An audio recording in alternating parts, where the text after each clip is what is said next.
and the little gray cells. These will always catch the criminal. Agatha Christie's Poirot.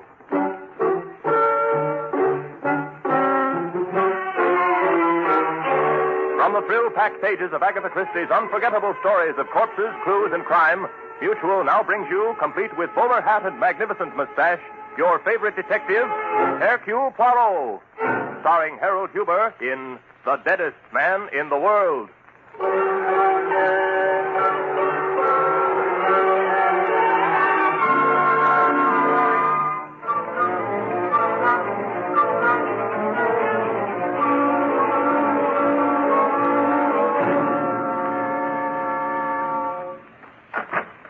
Mr. Poirot. Oh, thank heaven you're in. I was afraid that... Please close the door quickly. That's better. Thank you. He may have followed me if he knows that I came to you. Mademoiselle, you have the advantage of me. You know my name. I do not know yours. But no matter. You seem to be in trouble. I have found that a cup of tea is... Oh, no, I mustn't stay. We haven't time. Mademoiselle... Shepherd. Shepherd. Mademoiselle Shepherd, what you have said is intriguing, but confusing. If you want my help... I'm sorry. I haven't made anything clear, have I? You see, Derek killed my dog. Mademoiselle, are you asking me to investigate the death of a dog? Oh, no, you don't understand. I know I'm telling this badly, but... Perhaps it is my fault, mademoiselle, for being impatient and hastening to conclusions, eh? You see, I live at Manhattan. You've probably never heard of it. A small suburb of New York, about 37 minutes by train from the Long Island station. Oh, you know it then? No, a small hobby of mine. I read timetables. Oh. Well, I live there with my Uncle James. Pardon, mademoiselle, but if my memory does not betray me, James Shepherd is a famous name. Is he not called... The luckiest man in the world. Yes, that's Uncle James. I have often asked myself if the newspapers were not wrong to call him lucky. I myself would have them change it to the shrewdest man in the world. What makes you say that? A simple deduction. Any man who wins the grand prize in the Dublin sweepstakes 40 years ago takes all his winnings and boldly breaks the bank at Monte Carlo, and then, mademoiselle, has never gambled since. There is a man who makes good use of his little gray cells. I suppose some people might look at it that way, but others say that Uncle James is tight. Well, no matter. Was it your uncle who sent you to see me? Is he also concerned about the death of this dog? Oh, no. Uncle James mustn't know anything about this. He's very ill, his heart. If he found out what was hanging over me, I'm afraid it would kill him. I see. Everything was all right until about a year ago. Uncle James was raising his roses, and we were all very happy. And then Derek Redfield took the house next to ours. He was young and attractive. And you are also young and attractive, and so you fell in love. Yeah, that is only natural, mademoiselle. Yes, but what happened next isn't. Derek is... Oh, he's charming, Mr. Poirot, but he was insanely jealous. I noticed it before we became engaged, but he was just difficult then. After we became engaged, well, it was impossible. And so you broke the engagement and returned his ring. How did you know? Mademoiselle, that is obvious. You tell me you are in difficulty. You tell me you were engaged. And yet I see no ring on your hand. Voila, you have given it back. You're right, but that's what started all this. Derek is going to kill me. Oh, come now, mademoiselle, you are not serious. I was never more serious in my life. Mademoiselle, if we were to suspect every young man who threatened to kill his loved one when the affairs of the heart went badly, poof, half the population would be in jail. And what about the dog? What about Taffy? He said he'd kill Taffy, and he did. But, mademoiselle, what makes you so certain your dog was killed? This. I knew you wouldn't believe me, so I brought it along. This is the meat, or part of it, that poor Taffy found in the garden last night. He ate it and died. It's horrible. Just smell it, Mr. Poirot. Yes, it is unmistakably poison. I confess this puts a different aspect on the affair. Then you will come down to Manhattan and help me. No, mademoiselle? But why not? Surely you believe me. He told me he'd kill Taffy as a warning. He knew I loved Taffy with all my heart, and he poisoned him. I'm frightened, Mr. Poirot. You must protect me. Mademoiselle, I am not a guard for the body. Oh, but you must, I tell you, you must. Could you not go away for a little while? Oh, it's no use. He'd follow me. Anyway, I can't leave Uncle James. Oh, Mr. Poirot. Have you spoken to the police about this? No, they wouldn't help me. I was depending on you. I thought you'd do something. Seems funny that somebody can be killed. Somebody can know she's going to be killed. Nobody will help her. Doesn't that seem funny to you, Mr. Poirot? Excuse me, mademoiselle. I had to do that. Hysteria is not only unpleasant, but it also accomplishes nothing. I'm sorry. Would you mind raising the shade? I'd feel better if there were a little more light. Not at all.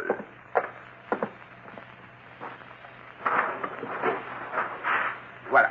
Better? Much, thank you. Perhaps a cigarette. I myself find they have a singularly soothing... Pardon.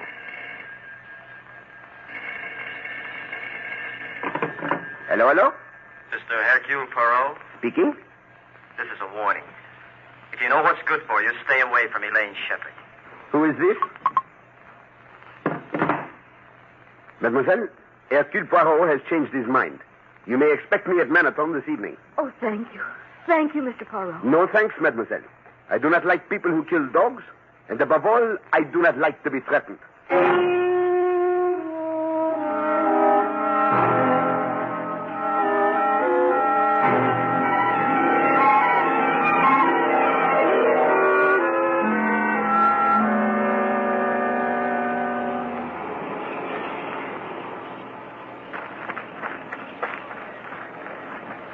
Derek?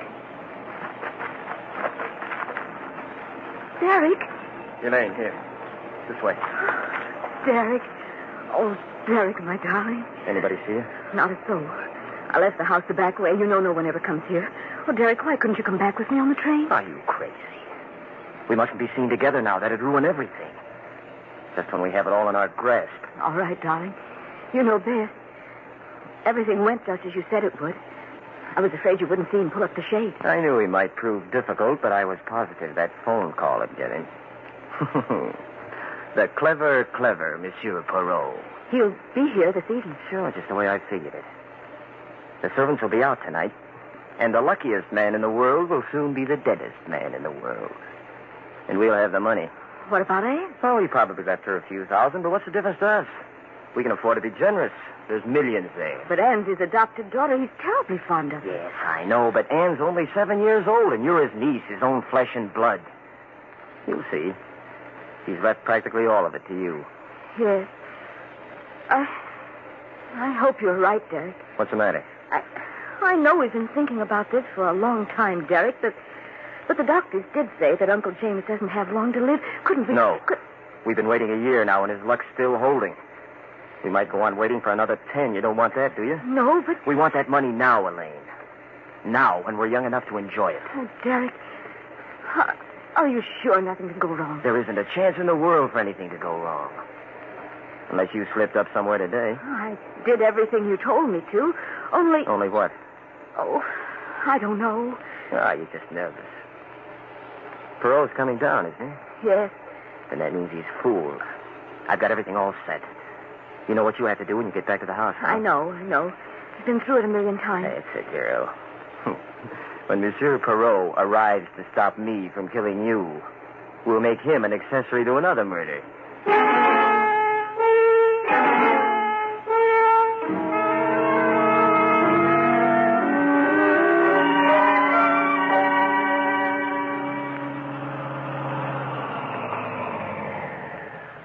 Here you are, buddy. The Shepherd joint. 1,000 thanks. Okay, but if it's all the same to you, I'd rather have one tip. And that, too. Oh, Monsieur Poirot, come in. You don't know how glad I am to see you. Mademoiselle, it is a great pleasure to receive such a hearty welcome. There's a deep, dark plot behind my welcome. I suspected as much. Yes. You see, tonight is the servants' night out. I didn't want you to run away because you'd have to put up with my cooking. But, mademoiselle, that will be a pleasure, if I may help. You? Well, people who have had the pleasure of sampling the cooking artistry of such famous chefs as Escoffier, Oscar, and the immortal Monsieur de Gouy, these people, mademoiselle, say there is yet one greater chef. Who? Hercule Poirot. Oh, then I'm doubly glad to have you. Oh, there's Uncle's phonograph. That means he's awake. Wouldn't you like to go upstairs and meet him? That is, if you don't mind climbing 3 flights. Oh, I should be delighted, but did you not tell me that it would upset him to know that I am in the house? Oh, don't worry about that. I'm going to tell a little white lie. Now, don't you be surprised at anything I might say. On that score, be at ease, mademoiselle. I have come to expect extraordinary things from you.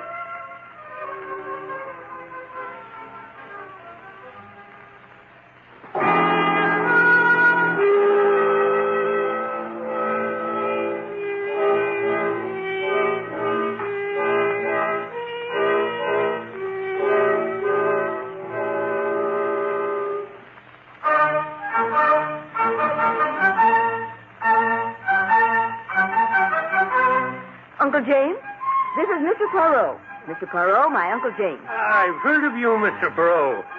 Wait until I turn this phonograph off, and then you can ask me some questions. Questions, monsieur? Sure. And the only reason I can see for a famous detective like you coming to Manhattan is that you suspect me of murdering someone. All right. Fire away. No. I assure you, monsieur, my visit has no such purpose. And then you're here to find out how I broke the bank at Monte Carlo. You'd be surprised how many people want to know. Well, that of a surety I would love to know. But I am certain that is something beyond my poor powers of discovery, eh? You're just as smart as they say you are, and I like you. So I'll tell you how I did it. I was just lucky as the devil. Now, Uncle, Mr. Poirot really came down because he heard about your roses. He's interested in gardening. Well, of course he is. Any smart man would be. I tell you, Mr. Poirot, the roses are all right. Of course, not as fine as they used to be when I was able to get out and tend to them myself. And now my greatest pleasure is playing records on this phonograph. And a very fine machine. Mr. Poirot is also a good cook, or so he says. He's going to help me with the dinner. And so I am, mademoiselle. Now, what do we have? Well, there's a duckling. With a sauce bigarade. I insist on it. If you know how to make it. But of course. And some string beans. But I can take care of those. You just boil water and... No. It is a sacrilege. You must not destroy the flavor. They must be steamed gently, mademoiselle. And... All right, you win.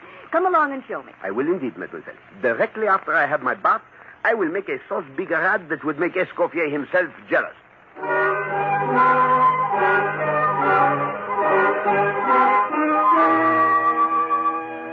Ah, mademoiselle, I thank you for a magnificent dinner. Superb. I'm glad you enjoyed it.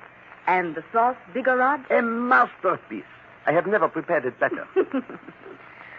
I hope you didn't mind my asking Derek over after dinner. No, I did not mind, but I do not see what you hope to accomplish. I know it's probably silly, but if Derek sees that you're actually here, he'll realize that I'm serious and leave me alone. I shall not threaten him, mademoiselle. Threats are useless. No, there he is. Oh, no, don't bother. I'll let him in. Elaine, I got your message. I came right over. Does it mean you forget... Who's this? May I present Mr. Hercule Poirot? This is Derek Redfield. Poirot? Well, if you did this to impress me, Elaine, you've certainly succeeded. I've heard of you, Mr. Poirot. And I of you, monsieur. Yes, I know. I can just imagine what Elaine's been telling you. You must think I'm a pretty bad sort of guy, but... Well, you really got me in a spot, Elaine. How about a little drink to sort of help me out, huh? Would you like something, Mr. Poirot? A little sherry or port or something stronger? Port will do excellently, mademoiselle. Then if you'll just press that button next to your chair, the maid will bring it. I'm too lazy to move. This one? Mm-hmm. I suppose Elaine has told you how I made a complete fool of myself and scared her half to death, Mr. Poirot. But I hope you can realize how it is when a fellow's in love. Mademoiselle, it has just occurred to me. There is no maid to bring the port unless she has already... Of course, I completely forgot how stupid of me. It's only a little after 9.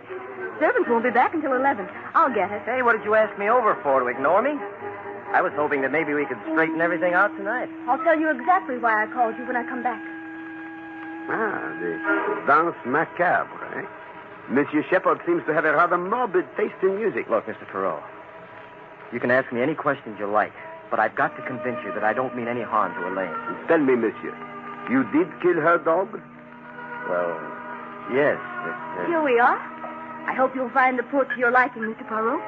Elaine, I just admitted that I killed Taffy, but I only did it because I love you. You know, sometimes you want to hurt the person you love. Derek, I asked Mr. Poirot to come down here to show you that I'm serious. When I tell you I never want to have anything to do with you again. I can never forgive the way you've acted. And if you make any more threats, Mr. Poirot will know how to deal with it. But, Elaine, if you'll only listen... I have nothing more to say to you, Derek. Oh, Uncle's turned off the Victrola. What time is it, Mr. Poirot? It is 9:15, mademoiselle. I'd better run upstairs and see if Uncle wants anything. Good night, Derek. But, Elaine... I said good night. Mr. Poirot, I'm desperate. Maybe you can understand the way I feel.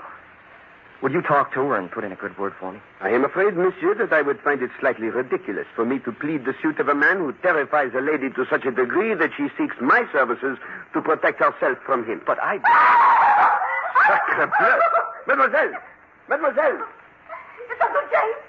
He's fallen out of the window. He's dead.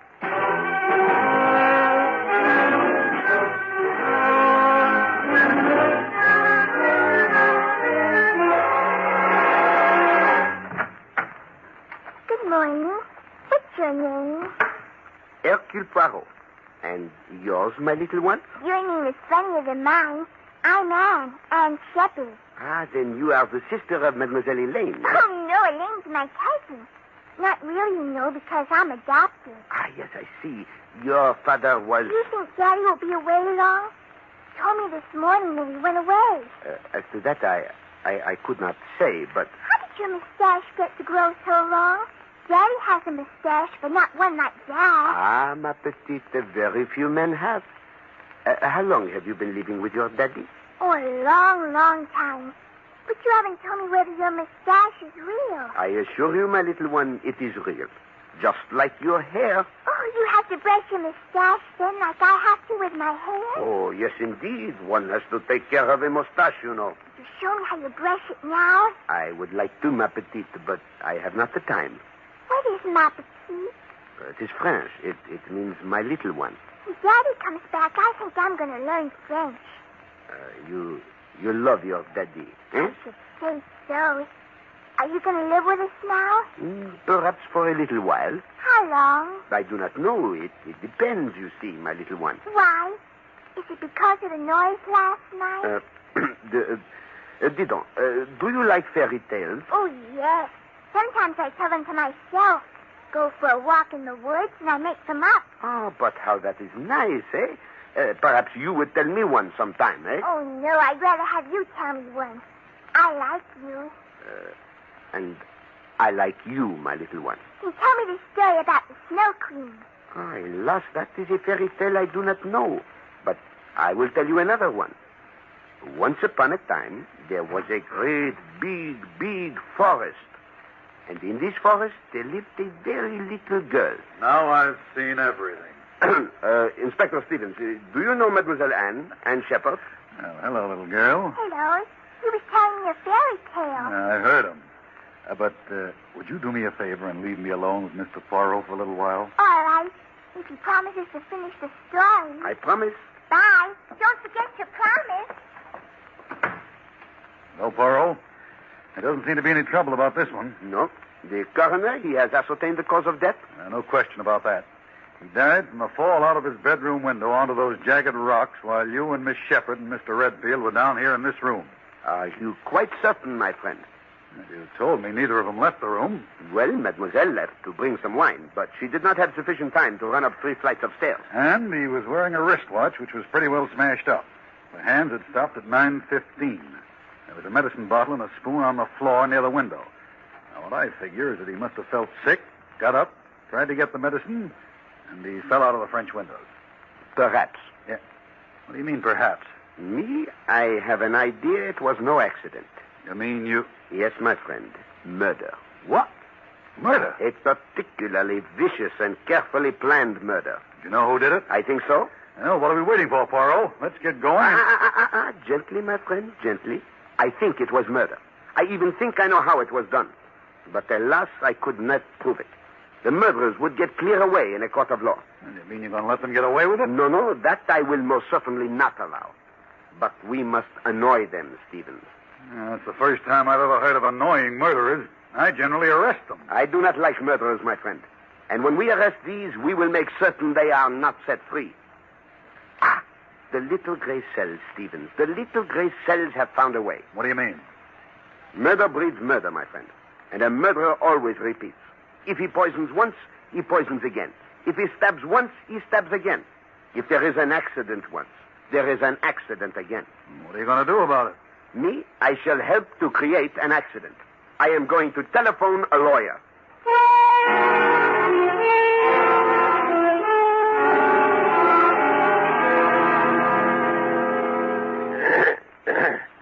And now that we are all together, I think that we can proceed with the reading of the will. As the late Mr. Shepard's attorney, I am the trustee of the estate. I, James B. Shepard, being of sound mind and body, do him. I believe that we can skip all that. Here. All my property, both real and personal, I leave to my adopted daughter, Anne Mary Shepard, to be held in trust for her until she attains the age of 21. To my loving niece, Elaine Shepard, I bequeath the sum of $2,000. Some water, please.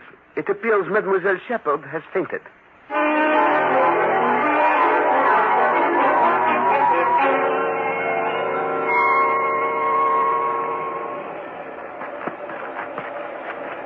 Derek! Derek! Derek! Shh, quiet. Derek, the will. The will. What about it? What happened? Will you stop shaking and tell me? Uncle James left everything. Left it all to Anne. What? All of it. I don't believe it. True. We were all there. McBride read it to us. But it's impossible. Didn't he even mention you? Yes. He left me $2,000. $2,000. That's good. That's very good. What are we going to do with $2,000? I don't know. Oh, Derek, it's all gone wrong. I knew it when I knew it. I'm sorry we ever started. We never should have done it. Hey, wait a minute. I think I have an idea. Sure, that's the solution. It's easy. What? If you'd only stop and think, you'd see the way it has to be. Derek, I don't know what you're talking about. Who inherited the money, Elaine? Why, Anne... No. No, Derek. I say yes. Derek, you mustn't. Listen to me. Remember what you said about planning things? The people who didn't think things out made mistakes. Never mind that. I know what I'm doing. No, Derek, we planned something, thought it all out. Look what happened. Even if we do something to Anne, I still won't get the money. Don't be a fool. You have to get it. You're the only living relative. Now, listen, Elaine. Inspector Stevens has gone back to New York. We're perfectly safe. I won't help you do anything to Anne. What makes you so soft about Anne all of a sudden? A brat who doesn't even belong to your family. Where does she come in for anything? Oh, Derek, I'm frightened. I won't do this with you. Oh, yes, you will. That's one thing I'm sure of now. We're together, Elaine. Together for life. Don't forget, you were with me on one murder. And you're going to be with me on another.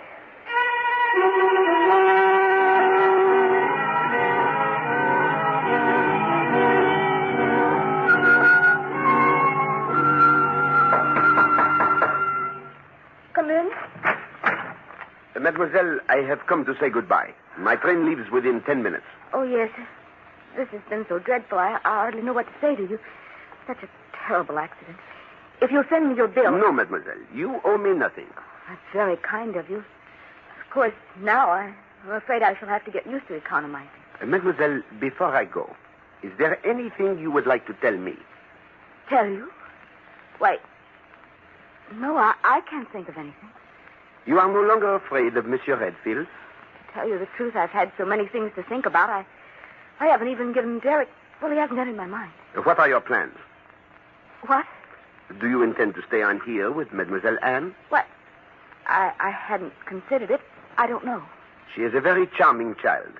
I spoke to her this morning and told her the truth about Monsieur Shepherd. She is very sad. I think you should see that she is helped. Oh, I intend to. I'll do everything in my power. I am sure you will, mademoiselle. Au revoir.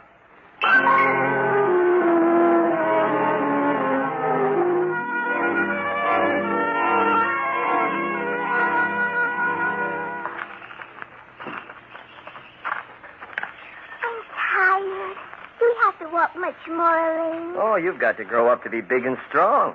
Remember, I promised you ice cream. Don't think I'd like it now. Can't we play Indian? I didn't know little girls played Indian. I didn't make it up. Roy taught me. You know Roy, Uncle Derek? No. Do so. He's a boy who lives in a big house down the road. See, this is the way we play. I run away and hide. Anne! Blast that brat. We'll frighten her. Anne, dear. Come back. Where did she go? Here I am. See, I'm very good at it. Sometimes even Roy can't find him. He's a scout. Anne, I don't want you to do that again. Yes, you might get hurt. There might be some bad men in the woods. Oh, pooh. Come here, Anne. But you're so near the edge. I said come here. No, I don't want to. Anne, did you hear me? Yes, but I don't like you. I'm going to run away and hide. You're not going to run anywhere. There, I've got you. Oh, Mr. Poirot. Mr. Poirot. So you didn't take the train? As you see. I am afraid that woods and flowers do not agree with me. I must have the fever of the hay. Cut it out. Pardon? That means stop trying to fool us. You're a little cleverer than I thought. A little? Oh, monsieur, for the sake of courtesy, let us say a great deal, eh? Come here, Anne. Go. Just how clever are you, Poirot? Hold still, Anne. Ah, monsieur, really. Such a transparent little plan, eh? You send a charming young lady to my apartment with a very sad tale. She is so distrait. I must protect her from this terrible fiancé. And everything prepared for me, even to the poisoned meat. This meat so strongly dosed and evil-smelling that not even a starving dog would have eaten it, monsieur. So I say to myself, these people must have a reason for wishing Hercule Poirot at Manhattan. What is it? And that evening I find out. You have murdered Monsieur Shepard. I told you. Shut up, you fool. Is that all you have to say, Poirot? And you, mademoiselle, the window shade. Did you really believe that such an old trick would deceive Hercule Poirot? You become hysterical and you need light. Oh, mademoiselle, you asked me to raise the shade and then the so convenient telephone call. So what? You can't prove we murdered anyone. We were right there with you when Shepard died. Ah, no, monsieur. Monsieur Shepard did not die at 9:15. You killed him earlier, much earlier, before dinner, in fact, while I was bathing. That is the only possible time. It is easy to set the hands of his watch. Then you came over and played your little comedy with me. Oh, you're crazy. You heard him playing his Victrola as well as we did. I heard the Victrola, monsieur. Then if he was dead, who started it? That, monsieur, is what makes me to burn. I started it myself, when Mademoiselle Elaine asked me to press the button for the servants. After making so much bother about their being out, you simply had the wire set for that button to start the racket automatically in Monsieur Shepard's bedroom. That was supposed to prove he was alive. You removed the wires last night. All right. You have it all figured out. But you've overlooked one thing. I think not. It is not Hercule Poirot who makes mistakes. But you made one this time. This is the last bit of detecting you'll ever do because you're going over the cliff. No, Derek, no. Here, hold the kid for me. Monsieur, you are even more stupid than I thought. Yeah, this is perfect. Everyone knows the kid liked you. You went walking together and fell over the cliff.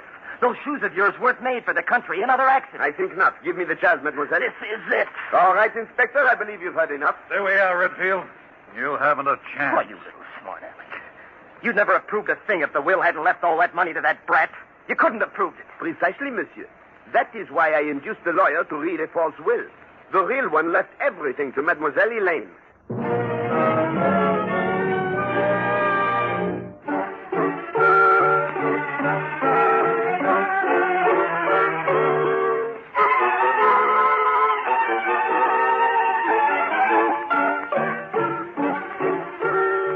Be sure to listen again at the same time next week when Agatha Christie, America's favorite mystery writer, brings you her favorite detective, Hercule Poirot, starring Harold Huber in The Book and the Corpse. Agatha Christie's Poirot is directed by Carl Eastman. This is the Mutual Broadcasting System.